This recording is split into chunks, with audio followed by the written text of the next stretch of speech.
brother created the style that I do back in 1975. First time that I did I was 16 when I started learning this dance. And I did my first show at 17, and I look back and here, okay, you guys I know if you guys here haven't heard the story, but you know I talk too damn much, and I'm listening to these new cats. They over here, you know. I love teaching, dance. I think it's very important to, because what my brother gave me, as far as this dance style and opened me up to all this stuff that I'm doing, is the fact that he also instilled in me the fact that it's about sharing, it's about giving. That's why we put out DVDs. No one up here on this panel, whereas doing DVDs is making a bunch of money. We're not buying cars and houses and all this stuff because it's all underground. It's underground because we want, of course, we can get a big fat deal, distributor's deal, whatever, we could do it. But again, we're not making a lot of money. It's all about the love. We do it for the love. Even some workshops, they're not paying a lot of money, but it's still about the love. We used to do it for free, but when they started saying they pay us, it got better for us, the monetary side of it, but the love of it, still was the same. Whether it be 2 people in class or 200 people, still with the same intensity. So for me, and it's about, I love to perform. As I got older, it's a little harder, but I just like doing what I do. I like, giving the young people because I was there.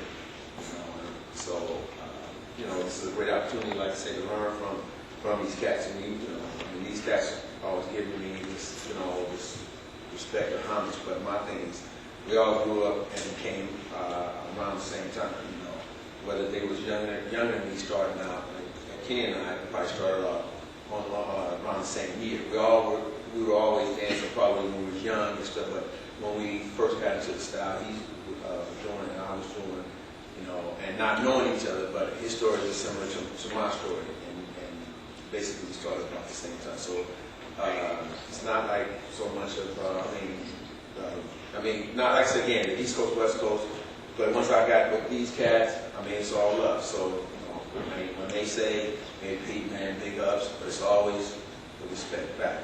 It's always this, about these cats. Meanwhile, and the video he's talking about, actually me and Skeeter Rabbit was in Japan, and we had never seen that the New York scene like that. So the style of stuff they was doing as far as dance, and some Japanese was in the office, and this guy came in and said, hey, I had a video of these cats out of New York, I'm going, okay. Slapped it in, and Skeeter and I just sat there like this, like our mouths were like, what's that? Because there was this flow, man. I'm a clubhead, but we was doing different stuff. We were on the West Coast, we were just doing trendy stuff. They were doing what we looked at, and we didn't know the correct names of it, and we wasn't trying to give it like a name. It was like, they were freestyle. And we always had this freestyle mentality anyway, so we recognized and identified what they were doing. So when he was talking about the video, I just remember just sitting there going, seeing these cats in their suits and the way they was dressing. It was a totally different vibe than we were doing. So when I seen, actually got to meet these guys and see them live, it was the best thing. The same thing for Katie. I met him, I saw him at their show in London. He was all in London, and it was, and I went to New York in '80, probably like in '80. I was one of the first guys on the West Coast to see breaking, and see real b-boying and stuff from this, not from his conception, but it's just when the blueprint was being set. And I came back home and I told everybody on my block, check it out. It's new to us. And of course, years later, I found out they was doing it way earlier than the time I see it. But I told everyone in California, there's a new dance coming out. These guys spinning on their backs and they doing this footwork on the ground. People looking at me on the block. Man, they don't even sound like that. They don't spin on their backs. What the? They doing something like that. They don't even. About a month later, they featured them on this thing called 48 Hours. And 48 hours. Everybody and their mothers was calling me, like, you know, all the cats. Pete, you right. Man, that stuff is, oh man, dude, I don't even, what the hell, what was it? I told you guys this stuff.